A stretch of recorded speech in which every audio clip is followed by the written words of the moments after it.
That's why they are called as the legends of the game. Everyone's place has to be under threat. So I think it's important that they actually take the game seriously. A big issue for us with the top four not scoring at all makes her realize that what a valuable asset she can be for the team.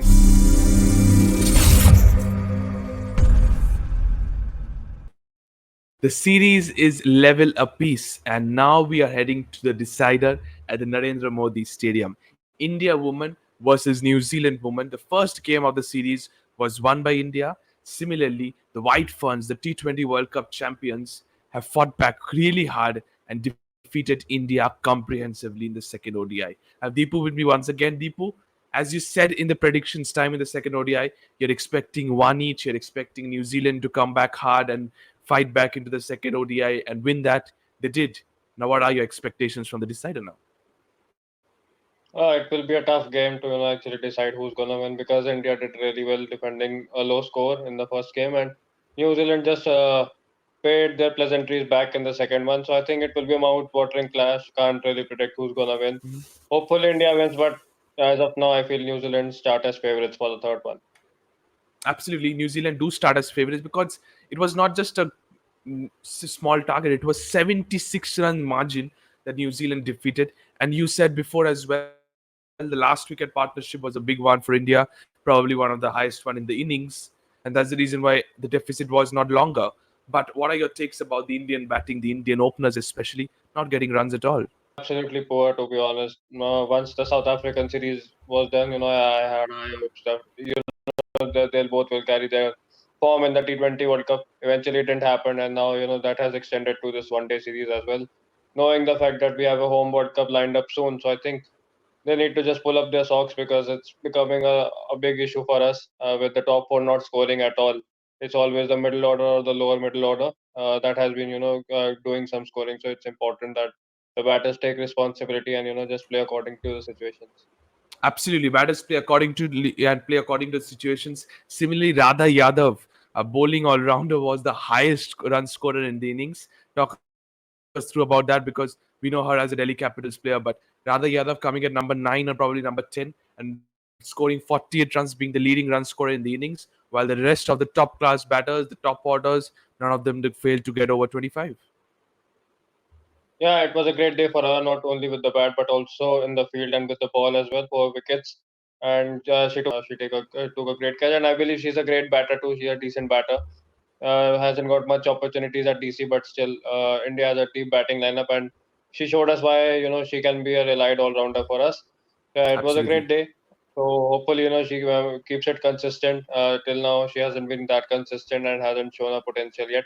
I believe this performance just makes her realize that what a valuable asset she can be for the team in the upcoming days. So yeah, it was a great day for her. Absolutely. It was no doubt a great day for her, but not for the team. But similarly, on the other hand, you spoke about the White Ferns in the second ODI. You're expecting the big guns to come out, all guns blazing, despite not having Amelia Kerr in the side. But they're experienced ones. So Susie Bates, Sophie Devine, match-winning performance by the two experienced ones at the top of the order. Yeah, that's why they are called as the legends of the game. One rare failure doesn't decide their future, to be honest. And Divine not just with the bat but also with the bowling as well. She took three important wickets to actually close out the game. So it just speaks about how valuable she is, being an all-rounder and also being the captain. Same with Susie Bates, former captain, opening the innings, scored a valiant 58. So I believe for New Zealand, it's more about their experienced campaigners who are doing it, be it these two or Leah Tahu. They are missing Amelia Kerr, but they just ensure Yeah. that they didn't really miss her, to be honest, because the younger ones are also coming up to the party. Absolutely. The younger ones came to the party. The younger ones showed why they want to win the games, and they did it with a massive margin of 76 runs. Now, we are moving on to the decider on the 29th of October. But, Deepo, a lot of experiments have been done in the playing 11 by Team India. No Renuka Singh Thakur. We saw a debut for Priyash Mishra. We saw a debut for Saimo Thakur in the previous ODI. She was impressive as well.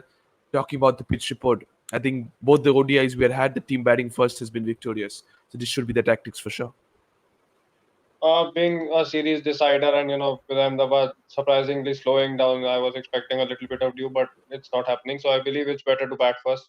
And for India, as I've always been saying, they haven't been chasing well, to be honest. It's better, just post up a total, get to 250 odd, and then defend it with your bowling. So I feel both teams would actually, look to bat first in this game. Okay, you're expecting both the teams, whoever wins the toss will bat first in this game. Okay, we will see that. But moving on to what about the Indian team and what can we expect from them? You spoke about the partnership, 70 runs for the partnership for the ninth wicket in the second ODI for Team India. That was no doubt the highest, but kudos to the two batters, Shaima Thakur and Adi Yadav, that built the partnership. Similarly, what are your expectations from the top order of Team India? Shefali Verma, Smriti Mandana, Harmanpreet Kaur came back into the side, was the captain as well, but did not show a captaincy knock once again. Yeah, it's something that it's becoming a habit, to be honest, to watch as an Indian fan. Uh, Harman, scoring runs but still not converting her starts. Same with Jemima Rodriguez. She has that potential, but she hasn't been able to actually get her best knock as of now. Till that all the cricket that she has been playing for India, I would say, not just this series or just this year.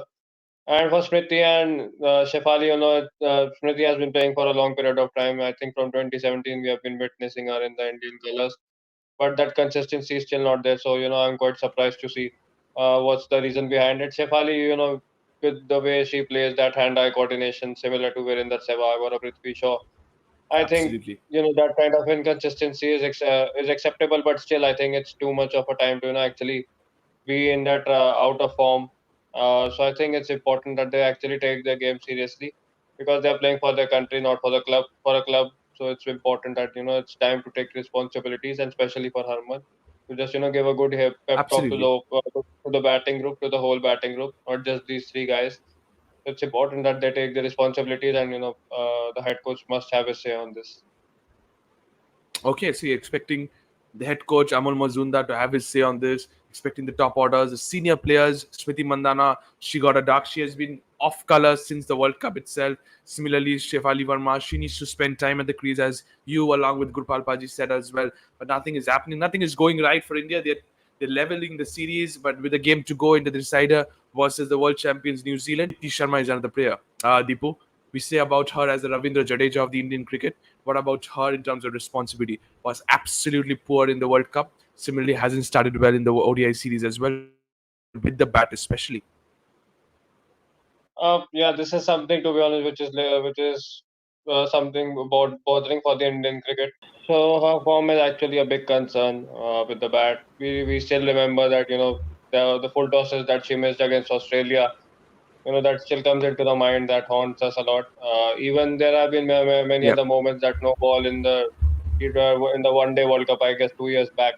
There are plenty of moments that she hasn't been able to clinch, and being one of the best all rounders, what she did in the 100 or in the WPL earlier this year, she just hasn't been able to replicate in the national colours.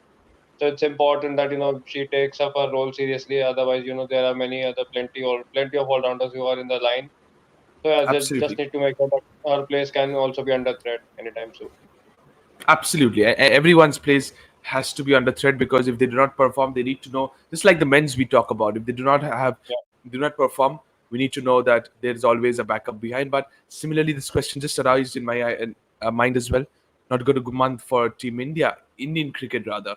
India A Yeah. lost the Asia Cup. Similarly, Indian cricket lost to New Zealand, rather a Test series after 12 years. Indian women's cricket not losing the World Cup as well. At the moment, one apiece in the world ODI series as well. Has not been a good month in terms of October for Indian cricket. Yeah, it's been a tough month, to be honest. And more so for the men's team, to be honest. We lost a series in Sri Lanka, which we should have won. And now this whole month of Yeah, October has been a tumultuous one for actually all over Indian cricket, with the World Cup, Test series, and the emerging Asia Cup as well. So yeah, it's tough to digest, with all the three teams losing it. But still, it happens. It's a sport. We have to take this in our stride, and hopefully do something better, do some good things in the upcoming days, and just hope for better results. absolutely. We have to be hopeful for better results. But we're looking into the players to watch out for. And for India women, Dipu, here are my three players. Smriti Mandana.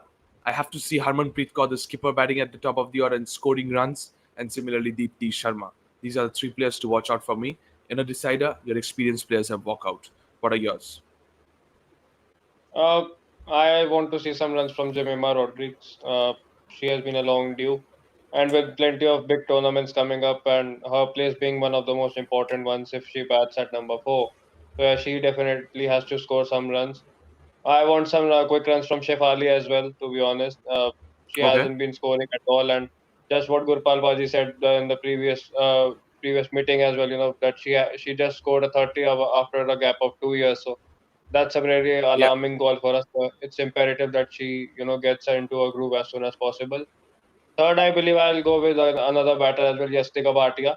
She even on a comeback, Okay. she hasn't been able to get her stride, and so it's important that she comes in because we're also looking for a keeper option after Richa Ghosh, who can actually tonk the ball, and obviously she gives that Yastika gives that left-handed option as well. So I think it's important that these come out with flying colors in the third game. Okay. Three batters you have gone with, and three different style batters. You want them to perform, you want them to step out on the decider and defeat the New Zealand woman. Similarly, going to the T20 World Cup champions, New Zealand woman, who are the three players to watch out for? Georgia Plummer is one. I have to say, because I really like the way she builds her innings, and she had a wonderful T20 World Cup. Maddie Green is number two, and I have to speak about Eden Carson. These are the three players to watch out for. What are yours? I'll go with Jessica. She was exciting to watch today. She has a lot of potential as well, so she comes in. Next up, I'll go with the wicket keeper Izzy Gaze. She has been under the shadows of Susie Bates and Sophie Devine and all these batters. So hopefully she can muster a few. So yeah, she comes up. Okay. Third is a little bit tricky. I would have gone with Playmer, but still, it's a common call. So I'll go with Leah Tahu again. Being Okay. being a series decider, it's the bowlers who will actually win the series. So I think Tahu will be playing a key role for the White Ferns. Yeah, these three will be my players to watch out for. Okay, so you're going with the Indian batters for the players to watch out for. Similarly, you're going with the New Zealand women bowlers to watch out for in the decider between India and New Zealand. So here it is. Time for the predicted playing 11, Deepu. I'm going with Team India first. Shefali Verma, Smriti Mandana, Harmanpreet Kaur, Yastika Bhatia, Jemima Rodriguez, Tejal Hasnabis. You have Deepti Sharma, Arundhati Reddy, Radha Yadav, Saima Thakur, and I bring back Renuka Singh Thakur. These are the playing 11 for Team India. There's one change. Renuka comes back in for Priya Mishra. What are yours? I'll go with the same 11. Obviously, Renuka comes in. I think it was just a precautionary rest which that was given to us. Yeah. So I think it will be the same 11 I'll be going with. So you're going with the same 11, which I have gone with. Renuka Singh Thakur Yeah. coming in place of Priya Mishra, the only change for Team India. Similarly, for New Zealand women, I think I'm going with an unchanged one from the what they defeated India on the second ODI. Georgia Plummer, Susie Bates, Sophie Devine, Lauren Down, Brooke Halliday, Maddie Green, Izzy Gaze, Jessica, Eden Carson, Fran Jonas, and Lee Tao. Most of the players we have seen them already in the T20 World Cup. Match winners themselves. Unchanged 11 for me. Uh, until and unless Amelia Kerr is fit and available, I don't see any room for change. No, And she has the been way ruled they out of the tournament. I'm sorry, she has been ruled out of the series. So I think there won't be any changes, and just that theory again. Why to change something that has not been broken? So I think yeah, Yeah. they'll go with the same squad until and unless again the injury or the health concerns are there. So yeah, I am expecting same 11 for the White ones as well. Okay, so same 11 for the White Ferns you're expecting from the one they defeated India on the second ODI by 76 runs. Here it is, the very important phase for you. Predictions time now. Decider India woman versus New Zealand woman at the Narendra Modi Stadium on the 29th of October. Who is taking the ODI series? Uh, Heart says India, but on mind it's the opposition coming up.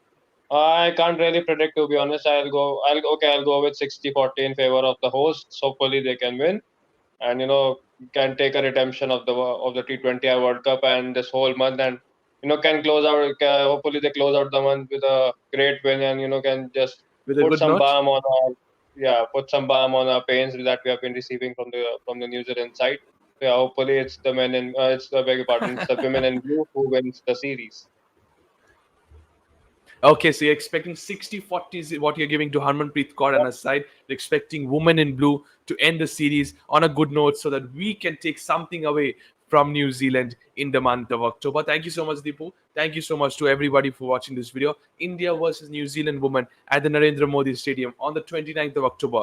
Series decider coming up. Sit back and enjoy. Don't forget to subscribe to Fifth Umpire. Press the bell icon as well. Thank you so much and bye-bye. हाँ आ गया